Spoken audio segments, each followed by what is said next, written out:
Good morning or good afternoon, fifth graders. Moving into day 3 on our week 3 pathway.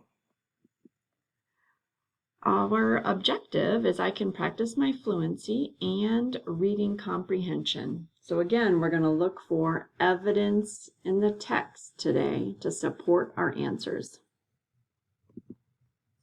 All right, so you'll need your My Words study book. And remember, we're in book 2. And our focus article will be Search and Rescue Dogs. Okay, it's on page 6. All right, so once you have that open, remember before you start reading, let's look at what our purpose for reading today is. Okay, the first question that you'll be answering on the bottom, in that blank space at the bottom of the article, is why are search and rescue dogs needed? Find sentences to support your answer.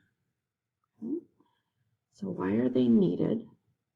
The second question is, how do search and rescue dogs find people? What specific skills do they have? And then the last one, how else have animals been used to help people? So it sounds like we have 3 focuses, or 3 things we're looking for while we read. Okay, why are search and rescue dogs needed? How do search and rescue dogs find people? And how else have animals been used to help people? All right, so let's go ahead and flip to our article, Search and Rescue Dogs. Now, if you're comfortable reading this and answering the questions on your own, feel free to turn the video off. Otherwise, I'm going to go ahead and read this and walk through some different evidence that I find to answer these questions. All right, search and rescue dogs. A hiker is lost in the woods. An earthquake survivor is trapped in the dusty stillness of a crumbled building. A skier is caught in an avalanche. What happens when police departments and other agencies have difficulty locating people in trouble? Search and rescue dogs are sent in to help. Search and rescue dogs are trained to locate people in dangerous conditions. How do these hardworking canines perform their work? They use their eyes, ears, and mostly their nose. I would underline that.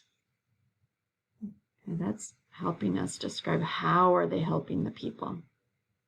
All dogs have a remarkable sense of smell, but search and rescue dogs are especially trained to use their smelling ability to track scent particles that humans leave behind. I would even circle smelling ability. That's really what they're using to track down people.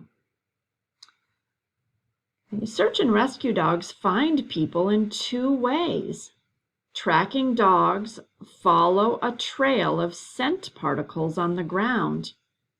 Air scent dogs put their nose in the air and pick up scent particles in the wind. No matter which method is used, the dogs are accompanied by skilled handlers. So it's still 2 ways of tracking down people, and it's all based on scent. And then it says, the next time you see a disaster on the news, look for search and rescue dogs. You'll find them in the middle of the commotion and confusion, working tirelessly to save as many people as they can. All right. Go ahead, feel free to reread this on your own again. And you'll notice this space at the bottom is where you'll start answering the questions. Okay, there's 3 questions. And your 3 questions are right in the slideshow, so you can scroll down the slideshow and find those pretty quickly. All right, good luck, 5th graders.